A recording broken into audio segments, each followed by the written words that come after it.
जर तुम्हाला आजही समजत नसेल की तुमचे पैसे कुठे जातात तर हा व्हिडिओ तुमच्यासाठी गेम चेंजर ठरणार आहे। जापानी लोक एवढी बचत कशी करतात आज त्याचं गुपित मी तुम्हाला उघड करणार आहे। एक छोटीशी वही जी तुमच्या महिन्याचा खर्च अर्ध्यावर आणते आणि हे खरंच शक्य आहे। नमस्कार मित्रांनो, मी आहे निकिता दादासाहेब तुपे आणि तुमचं बॉसवाल्या मराठी चॅनलमध्ये खूप खूप स्वागत आहे। तर आज आपण बोलणार आहोत अशा पद्धतीबद्दल जिच्यामुळे लाखो लोकांची जगभरात पैसे खर्च करण्याची पद्धत बदलली आहे। ही पद्धत ना ॲप्स मध्ये आहे ना कॅल्क्युलेटर मध्ये आहे, ही पद्धत एक छोट्याशा वहीत आहे आणि तिचं नाव आहे काकेबो। काकेबो ही 100 वर्षापूर्वी जापानमध्ये सुरू झालेला एक खर्च व्यवस्थापन पद्धत आहे जी आजही लोकांच्या अविश्वसनीय प्रमाणात बचत करण्यास मदत करते। आणि सर्वात सुंदर भाग म्हणजे हे भारतात सुद्धा खूप सहज वापरता येतं। तर चला तर मग बघूया, सुरुवात करूया। काकेबो म्हणजे एक वही नाही तर तुमची आर्थिक डायरी जी तुमच्या पैशाचं पूर्ण जीवनचक्र समजून घेते। काकेबो ही अशी पद्धत आहे जी तुमची खर्च फक्त नोंदवत नाही तर त्यामागचं कारण समजून घेतात, त्यावर विचार करतात, विश्लेषण करतात आणि पुढच्या महिन्याचा खर्च कसा कमी करता येईल याचा खरेखुरे मार्ग शोधतात। म्हणजे हीच पद्धत तुमच्या पैशाबद्दलही आर्थिक जागरूकता वाढवते। आता आपल्या सगळ्यांच्या आयुष्यात एक गोष्ट कॉमन आहे, महिन्याच्या शेवटी आपण डोकं धरून बसतो आणि विचार करतो, अरे काहीतरी तर खर्च होतोय पण नेमकं पैसे कुठे गेले।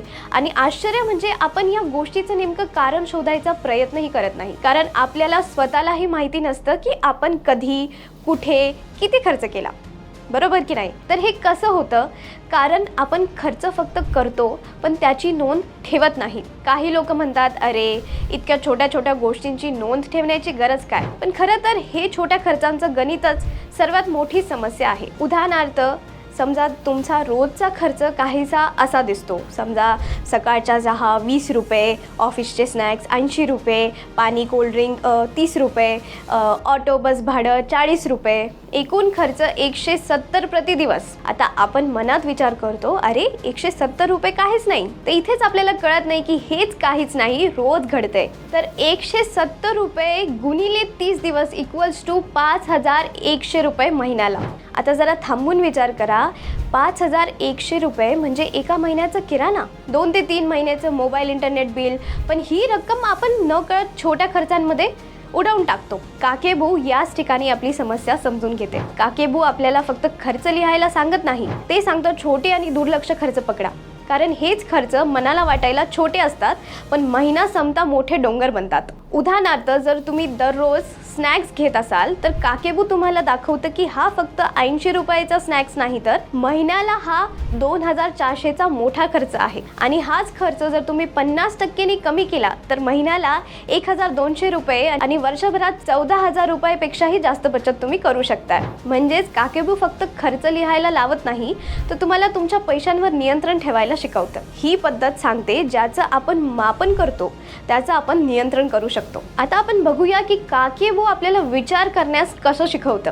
काकेबो ही पद्धत फक्त खर्च लिहिण्यावर आधारित नाही तर विचार करण्यावरती आधारित आहे। आणि विचार करण्याची क्षमता वाढली की अनावश्यक खर्च आपोआप दूर होतात।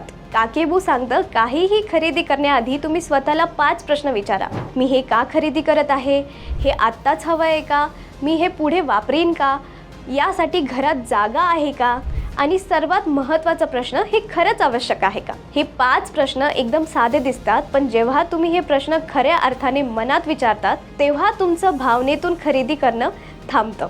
आपण अनेकदा मूडमध्ये, भावनेत किंवा लोक घेत आहे म्हणून मीही घेतो अशा विचारातून खरेदी करतो आणि मग महिन्याच्या शेवटी वाटतं नको असलेल्या गोष्टींवरती पैसे उडवले। काकेबो तुमच्या मेंदूला थांबवायला लावतो, 1 सेकंद, 2 सेकंद, 3 सेकंद, आणि त्या थांबण्यातूनच खर्चांवरती नियंत्रण जन्माला येतं। उदाहरणार्थ तुम्ही एक दुकानात जातात आणि अचानक 1200 रुपयाचा टी शर्ट तुम्हाला दिसतो। तो टी शर्ट तुम्हाला एकदम आकर्षक वाटायला लागतो आणि वरचेवर नवीन कपडे घेत असल्यासारखं तुम्हाला वाटतं, पण तरीही मनात इच्छा जागी होते, घ्यावा का। अशा वेळी काकेबोचा प्रश्न मनात चमकतात, मी हे वापरीन का, माझ्याकडे यासारखे 4 टी शर्ट आधीच आहे, हे खरंच आवश्यक आहे का, मी हा पुढे वापरणार आहे का, की 2 वेळा वापरून मी विसरणार आहे।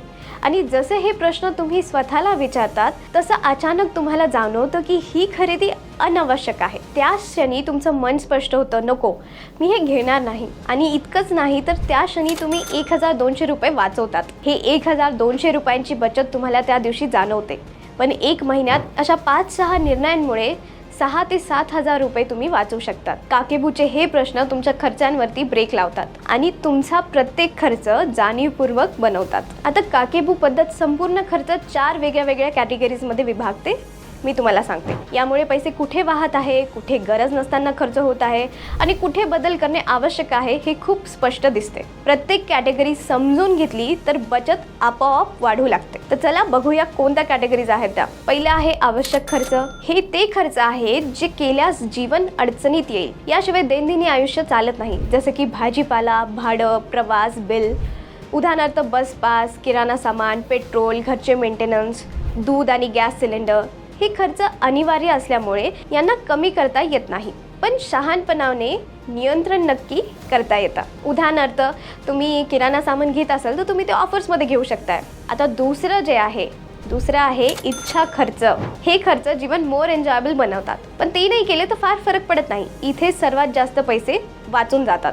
उदाहरणार्थ महिन्याचे 4-5 वेळा Zomato orders, weekend cinema, shopping, अनावश्यक ऑनलाईन डील्स. काकेबू सांगतो, इच्छा खर्च ओळखा आणि गरजेचे वर्सेस मनाच्या हौशीचे यात फरक समजून घ्या. इथे थोडी कपात केली तर महिन्याच्या शेवटी बचत दिसायला लागते. आता तिसरं आहे सुधारणा खर्च.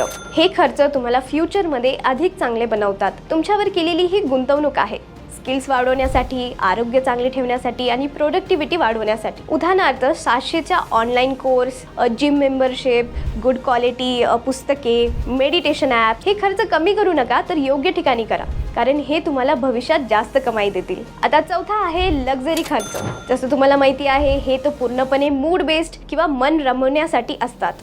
न केल्यास कोणतीही अडचण येत नाही. उदाहरणार्थ 3,000 रुपयाचा परफ्यूम जेव्हा तुमच्याकडे आधीच एक आहे, ब्रँडेड शूज, महागडे कॉफी कॅफेमधून एक्सपेन्सिव्ह गॅजेट्स. आणि काकेबू म्हणतो, सेविंग्स वाढवायची असेल तर सर्वात आधी इथे कंट्रोल आणा. काकेबूचा एक गोल्डन नियम आहे, जर पैसा वाचत नसेल तर सर्वात आधी इच्छा आणि लक्झरी खर्च तपासा. आता काकेबू सुरू कसं करायचं? काकेबू सुरू करणं खूप सोपं आहे. यात कुठलीही महागडी प्लॅनर ॲप किंवा विशेष गॅजेट लागत नाही. फक्त एक साधी वही आणि तुमचं प्रामाणिक माइंडसेट पुरेशा आहे. चला तर मग पाहूया हे स्टेप बाय स्टेप कसं सुरू करायचं. पहिली स्टेप आहे एक साधी वही घ्या. काकेबूसाठी तुम्हाला कोणती महागडी नोटबुक किंवा फॅन्सी प्लॅनर घेण्याची काही गरज नाही. 20 ते 30 रुपयांची एक साधी वही पुरेशी आहे, कारण की काकेबूची शक्ती वहीत लिहिण्यात आहे. ते तुम्हाला पैसे हातातून जाताना जाणवायला शिकवतं. आता दुसरं आहे महिन्याचं उत्पन्न लिहा. महिन्याच्या सुरुवातीला तुम्ही किती पैसे कमवतात ते लिहा आणि त्यातून बचतीचं लक्ष ठरवा. समजा उदाहरणार्थ जर तुम्ही 20,000 रुपये कमवत असेल तर स्वतःला एक छोटे टार्गेट द्या. मी या महिन्यात किमान 3,000 रुपये वाचवणार आहे. यातून तुमची आर्थिक दिशा ठरते. आता तिसरं आहे रोजचा खर्च नोंदवा आणि हा सर्वात महत्त्वाचा टप्पा आहे. दररोज प्रत्येक छोटा खर्च लिहा, जसं की चहा, बस, स्नॅक्स, ऑनलाईन रिचार्ज. हे सगळं जेव्हा तुम्ही लिहायला सुरुवात करता तेव्हा कळते की छोटे छोटे खर्च एकत्र किती मोठे होतात. आणि चौथी स्टेप आहे आठवड्याच्या शेवटी रिव्ह्यू करा. आठवड्यात कुठे पैसे जास्त गेले, कोणते खर्च आवश्यक होते आणि कोणते इम्पल्स बेस्ड होते. या छोट्या रिव्ह्यूमुळे तुम्ही पुढच्या आठवड्यात जास्त शहाणपणाने प्लॅन करतात. आता 5वी स्टेप आहे महिन्याच्या शेवटी 3 मोठे प्रश्न विचारा. काकेबूचा हा सर्वात शक्तिशाली भाग आहे. मी माझ्या प्लॅन अनुसार चाललो का? माझे पैसे खरंच कुठे गेले? पुढच्या महिन्यात मी काय सुधारू शकतो? हे 3 प्रश्न तुमच्या आर्थिक आयुष्याला बदलू शकतात, कारण की ते तुम्हाला स्वतःशी प्रामाणिक करतात. हा छोटासा बदल म्हणजेच खरी आर्थिक प्रगती आहे. लहान लहान सुधारणा मिळून मोठी बचत तयार होते. हेच काकेबूचं जादू आहे. आता काकेबू ॲप्सपेक्षा कसं वेगळं आहे? आजच्या डिजिटल जगामध्ये खर्च ट्रॅक करण्यासाठी शेकडो ॲप्स उपलब्ध आहेत. ते आपल्याला खर्च दाखवतात, कॅटेगरी वाईज ब्रेकअप देतात आणि कधी कधी ॲटॉमिक समरी सुद्धा तयार करून देतात. पण ॲप्सची एक मोठी मर्यादा आहे, ते फक्त दाखवतात, विचार करायला लावत नाही. या उलट काकेबू एक माइंडफुल आर्थिक सिस्टम आहे. यात तुम्ही स्वतः खर्च हाताने लिहितात, त्यावर विचार करतात, तो का केला आहे हे समजून घेतात. हाताने लिहिलेली गोष्ट मेंदूवरती टिप्पट परिणाम करते, कारण तुम्ही ते कॉन्शियसली करतात. हे फक्त बजेटिंग नाही तर स्वतःच्या खर्चांवरती नियंत्रण मिळवण्याची एक मानसिक प्रक्रिया आहे. ॲप्स खर्चाला इतकं छोटं करून दाखवतात की ते फक्त पॉपअप वाटतो आणि आपण क्षणात विसरून जातो. पण काकीबोमध्ये एंट्री सगळी मॅन्युअली लिहिणे तुम्हाला पॉज घ्यायला भाग पडतं. या पॉजमध्ये तुम्ही स्वतःला विचारतात, हा खर्च खरंच आवश्यक होता का? यामुळे खर्चाचे पॅटर्न्स दिसायला लागतात आणि बचत आपोआप वाढते. म्हणूनच काकीबो तुम्हाला शांततात, डिसिप्लिन आणि स्थिरता देतो, जे मला असं वाटतं ॲप्स देऊ शकत नाही.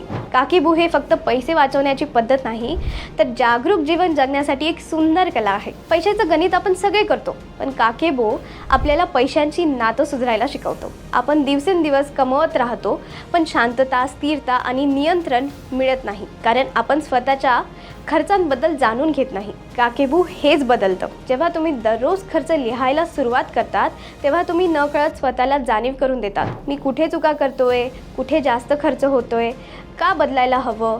ही छोटी छोटी जाणीव पुढे जाऊन तुमचे जीवन मोठ्या प्रमाणात बदलते. तुम्हाला कळतं की आनंद नेहमी जास्त पैशात नसतो तर योग्य वापरण्यात असतो.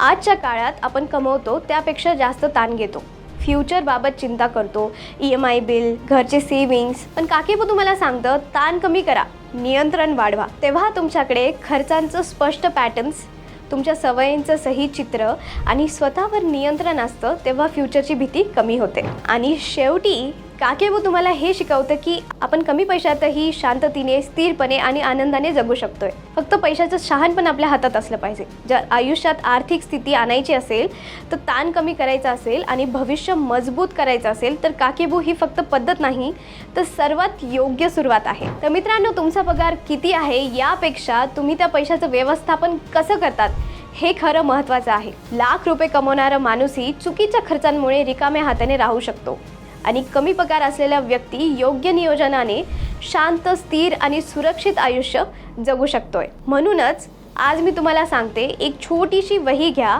रोजचे 10 ते 15 मिनिटे स्वतःसाठी काढा आणि काकीबोची सुरुवात करा. पहिल्या काही दिवसात तुम्हाला जाणवेल की पैसे कुठे जात आहेत, कसे वाचवतायत आणि तुम्ही आर्थिक जीवन हळूहळू कसं सुधारतं हे तुम्हाला लक्षात येईल. तर आजची ही माहिती तुम्हाला कशी वाटली मला कमेंट सेक्शनमध्ये नक्कीच कळवा आणि बॉसवाला मराठी चॅनलला सबस्क्राईब करायला विसरू नका.